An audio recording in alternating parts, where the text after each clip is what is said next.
that is not covered by your IP plans.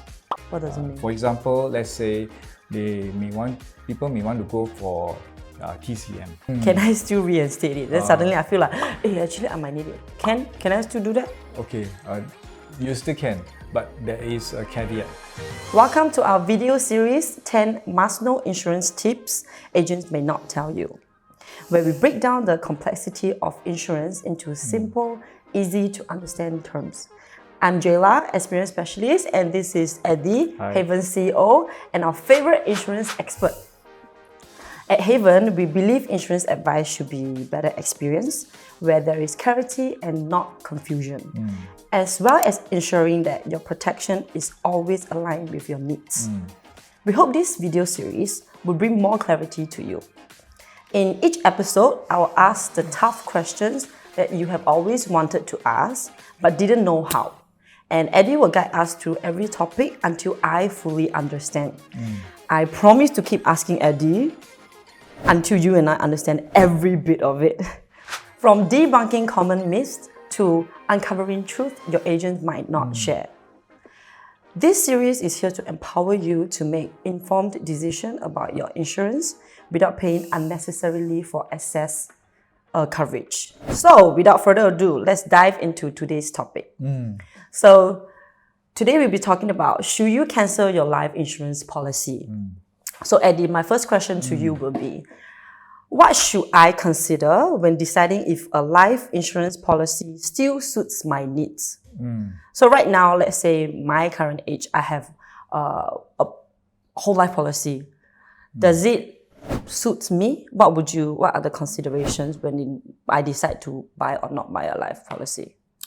Okay, that's a very good question.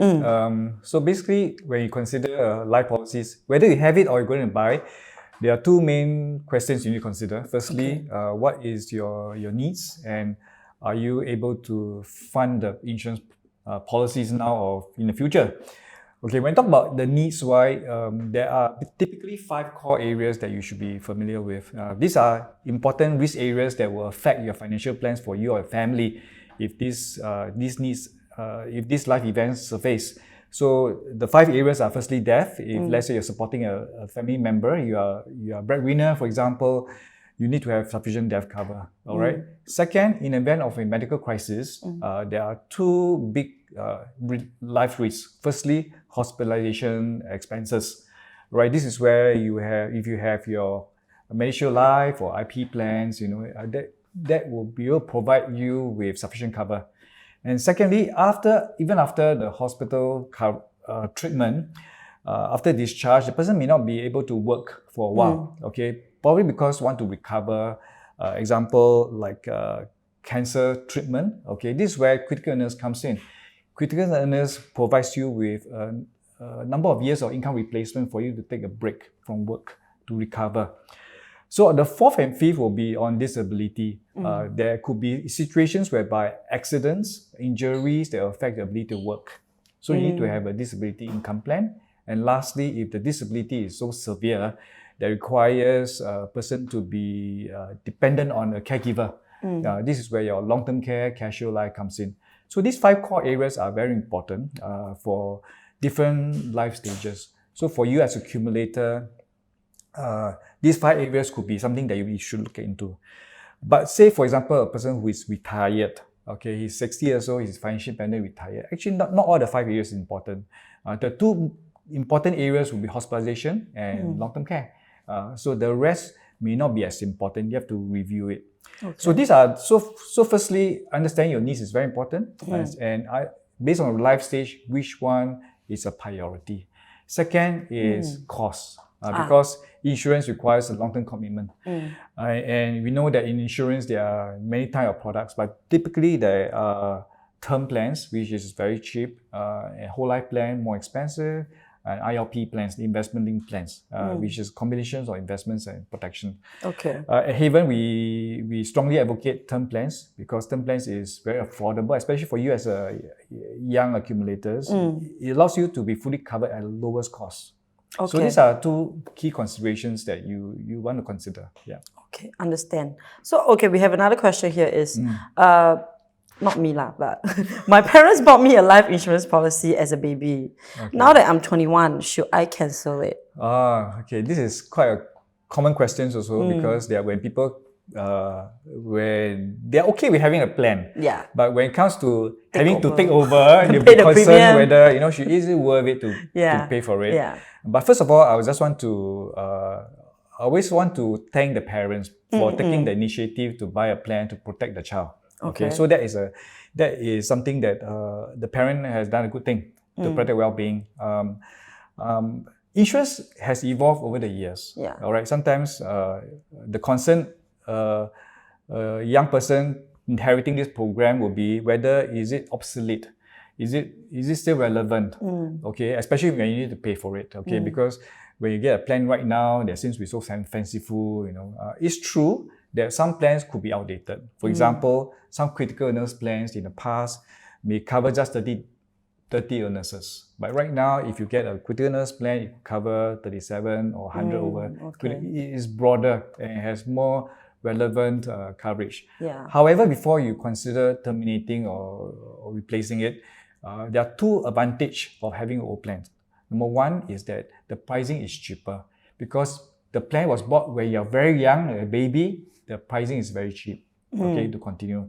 Number two, if there's any underlying conditions, if there are any pre-existing that the person suffer when they grow up, okay, getting a new plan may have exclusion. So keeping the old plans, whether to keep the old plans or not, you need to consider these two criteria. Okay, so on top of that, when you mentioned about terminate the plan, right? It leads to this. Okay, let's say I've been paying for a whole life policy for 10 years already. So if a whole life policy usually have a value inside, right? Then should I terminate it? Should I still terminate it? Okay. This is not easy question to answer. I try to answer as layman as possible in this video. But typically, the first question I'll ask is to find out is what's the reason for buying the whole life plan? Okay, so the whole life plan basically is a plan that covers as long as you live. And the premium usually will continue to pay either as long as you live or in a reduced duration. Maybe a 20 years pay, 25 years pay. Thereafter which the policy will just self-funding. Okay. So that is a typical whole life plan. And what's the reason for getting a whole life plan? Is it because you need the whole life cover? Or you find, or right now you feel that you don't need a whole life cover. You only requires a coverage while you're working. Okay. So therefore, maybe keeping a whole life is not so relevant. Okay. So first of all, understand why do you buy it in the first place? Is the need still relevant? Okay. And second is about what does it mean when you surrender? As you correctly pointed out, whole life also have cash values. Or it could be an ILP that has cash values. Okay. For ILP, for example, if there is usually a lock-in period. If you surrender within lock-in period, there's a huge penalty involved. Okay. So one way is to consider the cash component. If let's say by keeping the plan for a little more longer, you get a better cash value return, maybe you should consider that. Okay. So by and large, before you consider surrendering it, you need to review whether does it make sense to keep it or even if to surrender it, when is the best time? I feel that, I think my coverage is necessary, but not everybody will feel that having a whole life plan and paying that premium is necessary. So in the situation where people feel that it's unnecessary to keep the whole life plan, is there any valid reasons to keep a policy like that? Okay, this is also need more deliberate discussion. Okay, because sometimes the person may feel that they don't need it right now. But they're doing it right now because the situation doesn't warrant for it. But actually the needs will arise later in the future. So for example, let's talk about integrated shield plan, IP plans, that covers hospital plans. So some workers, they have a company benefits. All right. So in the event while they're working in a company, if there's a need for hospitalization, the company actually provides hospital plans. So they may feel that such worker may feel that there's no need to buy an IP plan, okay, because the company has it. And then their thinking is that maybe in the future, when they are 45 or 50, when they're nearing retirement, then they buy a plan. Okay, I mean, from a cost standpoint, that makes sense because you're otherwise you're double paying, right? That's right. But the problem with insurance is that it is subject to good health underwriting, meaning that if the health insurance will only offer when the health is perfect, so good, all right. But if there's anything, illnesses, injury, there may be exclusion to your disadvantage. So whether you see a need right now or not, you need to be very certain whether the need comes back again. But if let's say you find that there's no need because based on your life stages, your resources, you find that there's no need for a certain plan. Okay, and you will not and you don't foresee that you will ever need that again. All right, then I think you can consider restructuring it. Okay. Restructuring means terminating it. It could mean repurposing it. Because, for example, you may not need a whole life or death cover. Because at some point you feel that when you have enough resources, retirement, you can self-insure. All right. But for whole life can also be repurposed for critical illness. For critical illness, there is a valid reason to have whole life for critical illness. Okay. Not too much, maybe $200,000-$300,000 cover. The reason is because there are some people may want to have alternative medicine that is not covered by your IP plans. What does it mean? For example, let's say people may want to go for TCM. Traditional Chinese medicine, or they want to go for some expensive tonic that will boost their health. This could come up with quite a fair bit of money, and it's not covered by your integration plans. So having a critical illness plans can help to provide that payout to have that to meet the objectives. Okay. So then let's say I already terminate my policy, I cancel already. Can I still reinstate it? Then suddenly I feel like, hey, actually I might need it. Can I still do that? Okay, you still can, but there is a caveat. Insurance company, depending on the products and the company's policies, all right, have different duration for reinstatement. Some can be within a few months to reinstate. Some could be over a few years to reinstate. Okay, but reinstatement usually means that there is a need for fresh underwriting. So it means that while you can actually get back the old plan, same premium. You may have to pay back all the premiums that you have forgot to pay. All right. So the good thing, the idea is that you want to reinstate the benefits of the old plan. Okay. You need to restore it by perhaps paying back the premiums that you missed. Secondly, is that there is a need for fresh underwriting. So, for example, during this period of time, there is some medical conditions that could be excluded. Okay, so reinstatement is an option. However, it's always best to make sure that policies don't lapse. One of the common reasons why policy lapse it's not because they forget to pay premiums. All right. Example, people like to pay using credit cards. Okay. And credit cards, after a few years, the credit card get expire, right? Yeah. Then they forgot. Yeah. And nowadays, insurance company don't send out hard copy letters, emails. You're on a way on holiday, you forget, and then lo and behold, you forgot. The policy get lapsed. Okay. And then there could be a need for re-underwriting again. So it's always best for you and for listeners here to do gyro. Okay, yes. Understand. Just to place it, because the purpose of insurance is to make sure to guard against health life risks, right? You don't want to let gyro to affect your policies. Okay. So lapse and I want to reinstate is different thing, right? Yes. Okay. Lapse and reinstate. Lapse means the policy has been terminated. Because you never pay. Reinstatement is to bring it back. I terminate, then I bring back. Okay, understand. Okay. Are there any better alternatives to cancel my life insurance policies? Like, what are the better alternatives if I were to decide to cancel today? Okay. Why do you want to cancel your life policy? So because I feel like right now I'm paying very high premium for the coverage that I'm getting, and I'm paying for a long time, whole life. I can get a term policy with a cheaper premium with the same coverage. Isn't it better? Okay. So there are a few reasons why people want to terminate the whole life plans. All right. So whole life plan basically means, as I mentioned, is it covers throughout.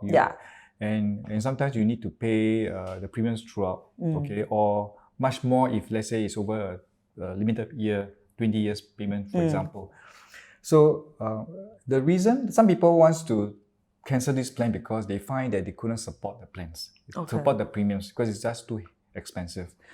So to replace the policies, usually we want to understand, firstly, do they still need the coverage? Okay, but you mentioned you need coverage. If you don't need a coverage, then the question is when is the best time to get the best cash value? Whether is it now or to wait a few years, okay, for the cash value to grow to a certain amount, okay?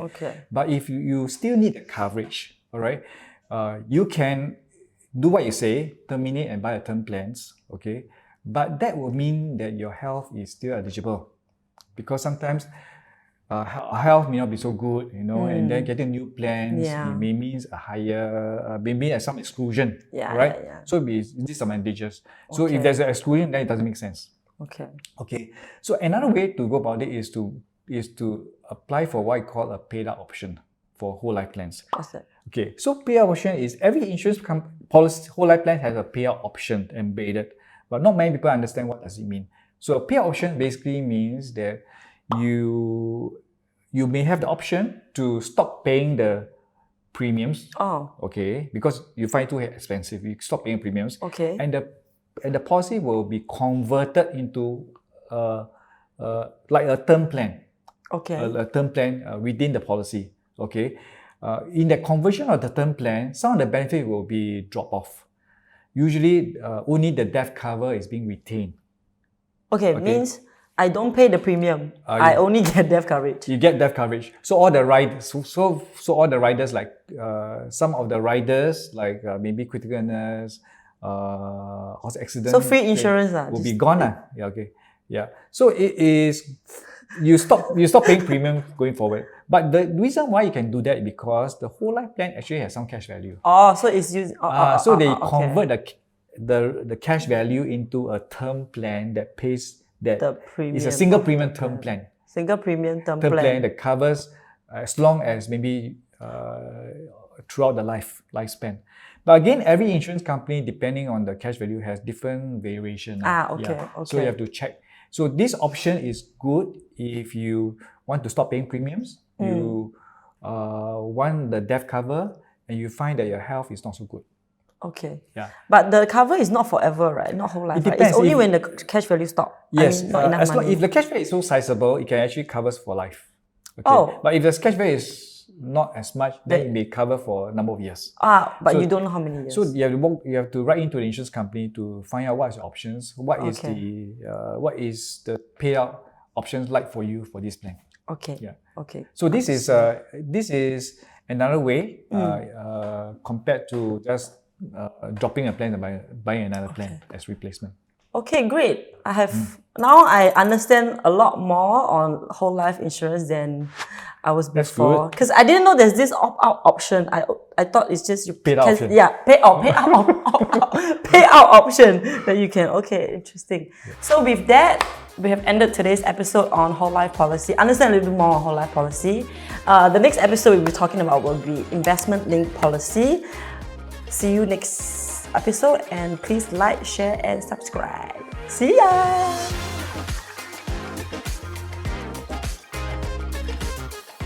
Uncovering truth about. Sorry. Treatment. We need alternative medicine. Okay, let me try. Yeah, sorry. I'll try again. This is what we want.